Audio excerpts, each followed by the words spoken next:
Halo, nama saya Anissa Nur Kamila Dewi dari kelas 12 IPS SMA Negeri 1 Kota Bogor. Di video ini saya akan menjelaskan sedikit tentang politik mercusuar pada masa demokrasi terpimpin. Selamat menonton. Jadi apa sih politik mercusuar itu?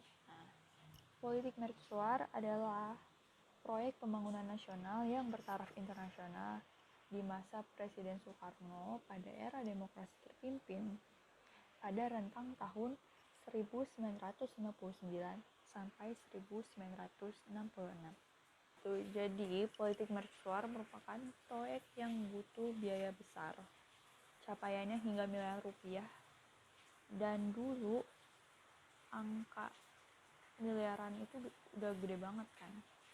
Nah, setelah misalkan kita pikir-pikir lagi ya, kayak aspek ekonominya itu kelihatan banget gak sih?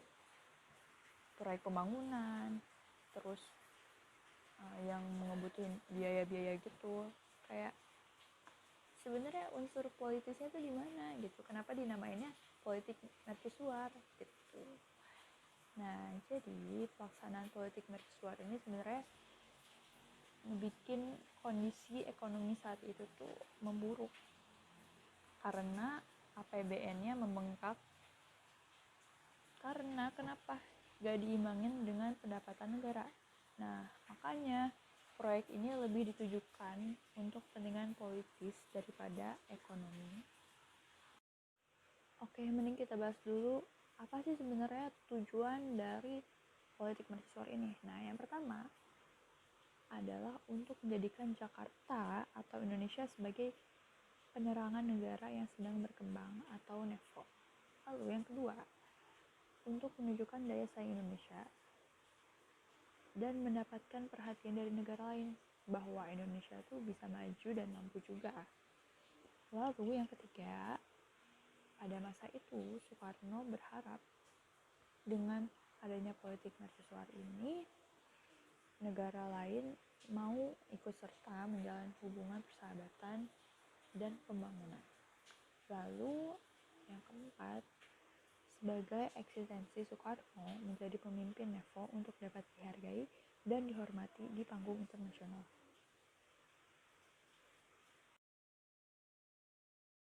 Terdapat beragam asumsi terhadap politik mercusuar ini.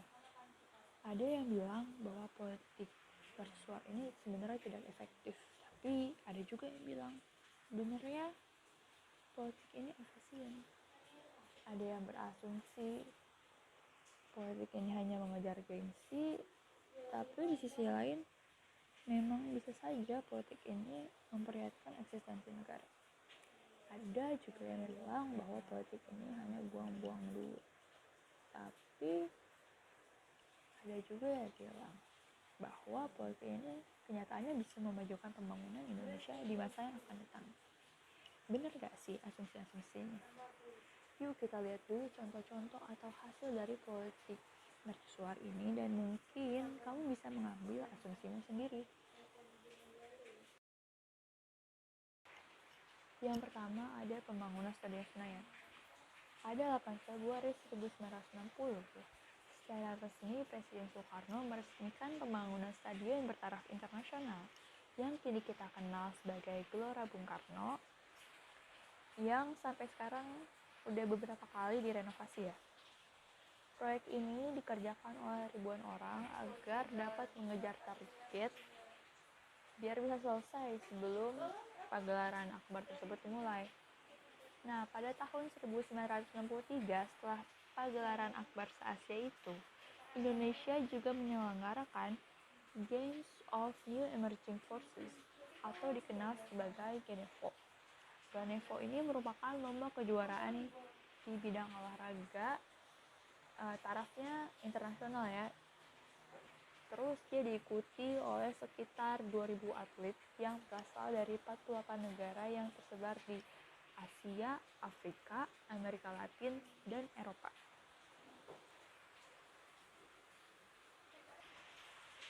Yang kedua ada pembangunan hotel.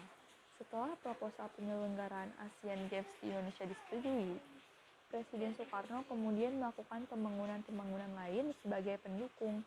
Nah, salah satunya adalah pembangunan Hotel Indonesia. Hotel ini sendiri merupakan proyek pertama yang dilakukan sebelum pembangunan Stadion Senayan. Pembangunan Hotel Indonesia resmi dimulai pada tahun 1959 dan kemudian didaulat sebagai hotel mewah bintang 5 pertama satu-satunya di Indonesia pada masa itu. Hotel tersebut nantinya akan difungsikan sebagai tempat untuk menampung atlet ataupun tamu-tamu yang berasal dari luar negeri selama pagelaran Asian Games. Dari sudut pandang lain, pembangunan hotel ini merupakan langkah awal perkembangan pariwisata Indonesia. Nah, yang ketiga ada Jembatan Semanggi.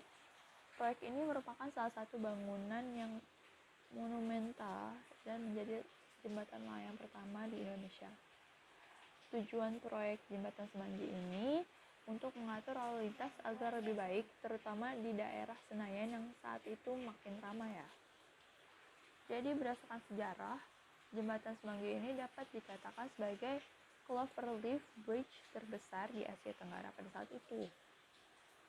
Bersamaan dengan itu, Presiden Soekarno juga membangun Jakarta Bypass dengan panjang sekitar 27 km di sekitar area Pelabuhan Tanjung Priok menuju pusat Jakarta.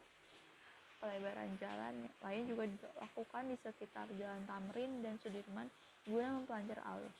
Selain itu dibangun pula Jalan Cawang sampai Grogol sepanjang 14 km. Keempat, ada proyek stasiun TV. Lahirnya Stasiun Televisi Republik Indonesia atau biasa kita sebut dengan TVRI sekarang ya. Ini tuh sesuai dengan SK Menteri Penerangan pada tahun 1961. Stasiun TVRI ini difungsikan untuk menayangkan pagelaran Asian Games. Meskipun pada saat itu pemancarnya masih kecil dan didukung oleh kamera sederhana serta tayangan yang hitam putih saja, tetapi penayangan pembukaan Asian Games pada saat itu sangat memukau penduduk Indonesia. Akhirnya TVRI kemudian menjadi sejarah baru bagi media penyiaran di Indonesia. Hal ini karena sebelumnya Indonesia menggunakan pesawat TV yang dibuat oleh Uni Soviet. Kelima, ada pembangunan Monas.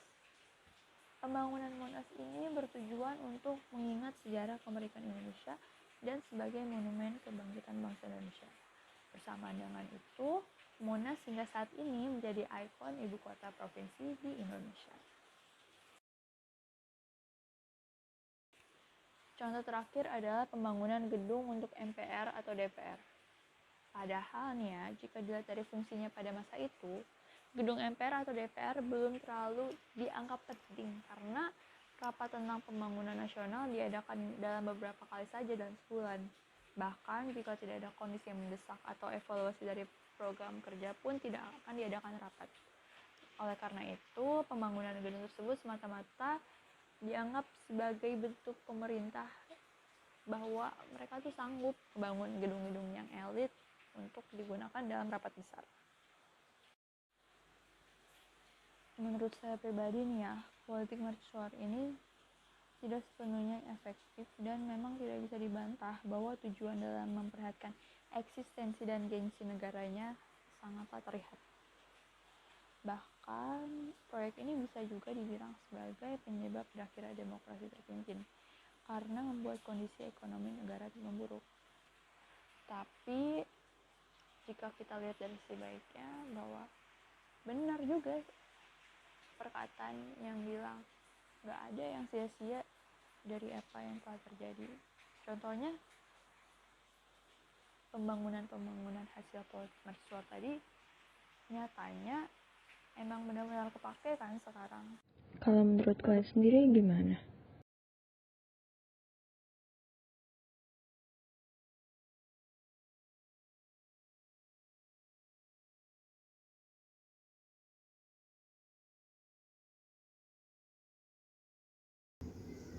Sekian dari saya, terima kasih.